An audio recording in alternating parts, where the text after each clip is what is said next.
Halo warga Jakarta, bersama saya Anton Haryadi. Berita Jakarta hari ini 24 September 2025 menghadirkan berita pilihan dan informasi terbaru untuk Anda.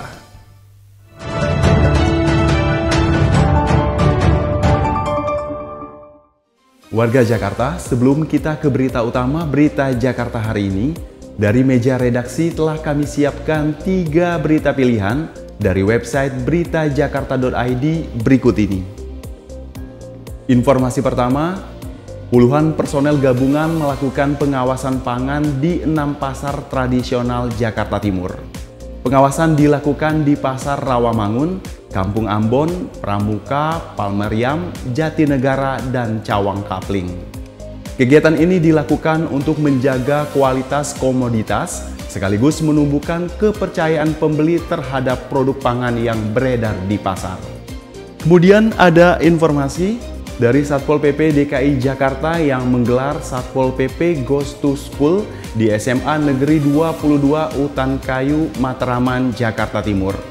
Sebanyak 700 pelajar SMA dari 7 sekolah perwakilan di Jakarta Timur mengikuti sosialisasi dan edukasi stop bullying, tawuran, dan penyalahgunaan narkoba. Melalui kegiatan ini, para pelajar diajak untuk menjaga ketertiban lingkungan, membentuk karakter disiplin, serta mencegah terjadinya perundungan, penyalahgunaan narkoba, dan tawuran yang melibatkan pelajar. Informasi selanjutnya, Puskesmas Kecamatan Makassar, Jakarta Timur meluncurkan inovasi Silat Si Pitung atau sistem lansia terintegrasi pelayanan inovasi terpadu unggulan. Program ini memberikan perawatan khusus bagi lansia dengan ketergantungan berat dan total. Hadirnya Silat Si Pitung menegaskan sinergi antara pemerintah, tenaga kesehatan, akademis, dan masyarakat untuk mewujudkan pelayanan kesehatan lansia yang inklusif, adaptif, dan berkelanjutan. Informasi selengkapnya warga Jakarta bisa langsung kunjungi website beritajakarta.id, website berita resmi pemerintah Provinsi DKI Jakarta.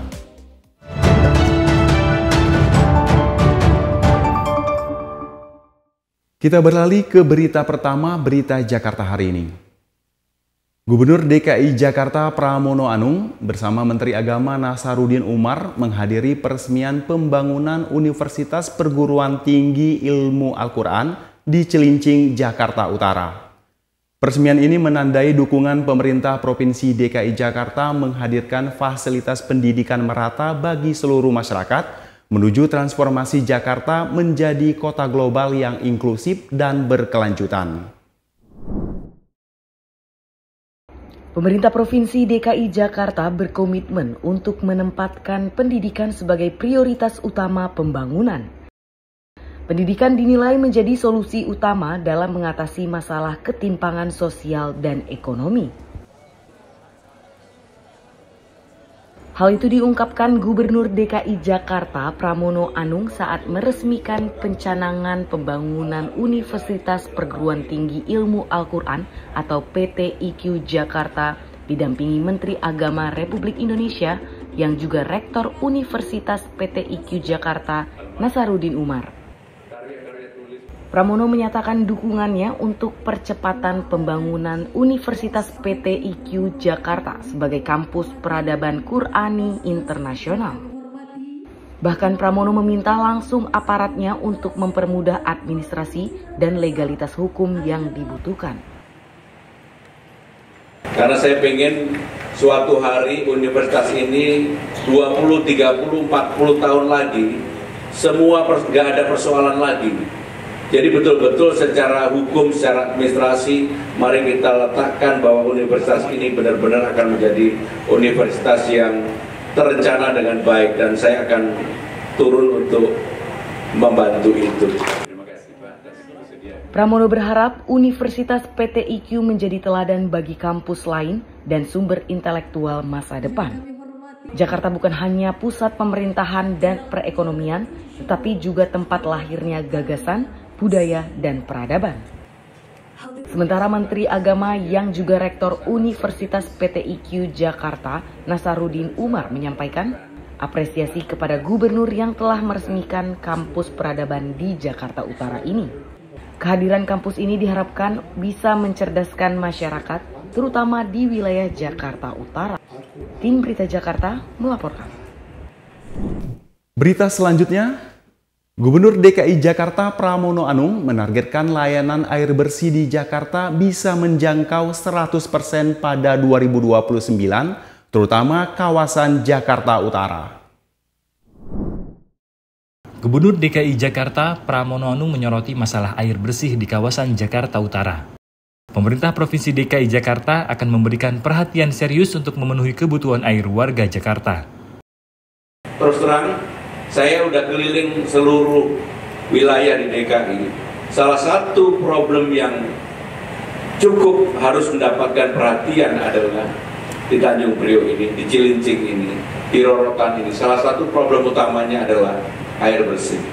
Tetapi saya akan bekerja keras, Mas Ponco, mudah-mudahan tahun 2029 seluruh warga Jakarta 100% sudah menerima air bersih.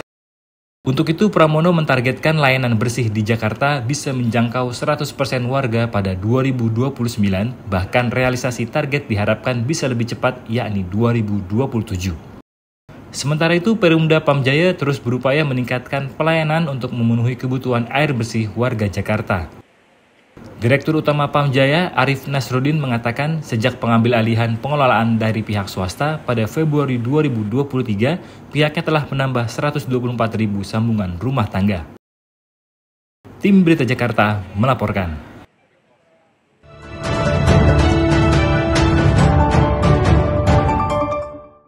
Kita masuk ke segmen Info Jakarta.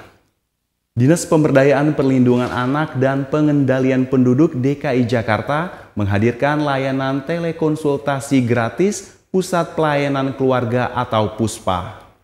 Layanan ini menyediakan konsultasi profesional untuk berbagai masalah keluarga. Tersedia juga juru bahasa isyarat untuk mendukung penyandang disabilitas. Konsultasi dapat dilakukan secara online melalui laman puspa.jakarta.go.id, via Zoom atau datang langsung ke kantor Dinas PPAPP Provinsi DKI Jakarta di Cempaka Putih. Pelayanan dibuka Senin sampai Jumat pukul 8 hingga pukul 4 sore. Untuk informasi lebih lanjut, hubungi call center PUSPA di nomor 0899 731 777.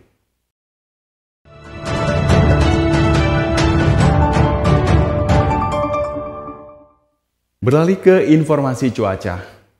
Sebelum memulai aktivitas esok hari, warga Jakarta bisa melihat perakiraan cuaca yang dirilis BMKG berikut ini.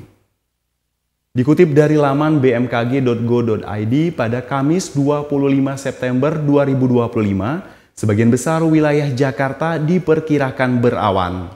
Wilayah yang diperkirakan akan berawan yakni Jakarta Pusat, Jakarta Utara, Jakarta Selatan, Jakarta Timur, Jakarta Barat, dan Kepulauan Seribu. Suhu udara berkisar antara 24 hingga 31 derajat Celcius. Masyarakat diimbau tetap waspada terhadap perubahan cuaca. Demikian program Berita Jakarta hari ini. Saya Anton Haryadi dan tim redaksi undur diri. Menyongsong 5 abad Jakarta, jati diri Indonesia, megapolitan dunia. Sampai jumpa.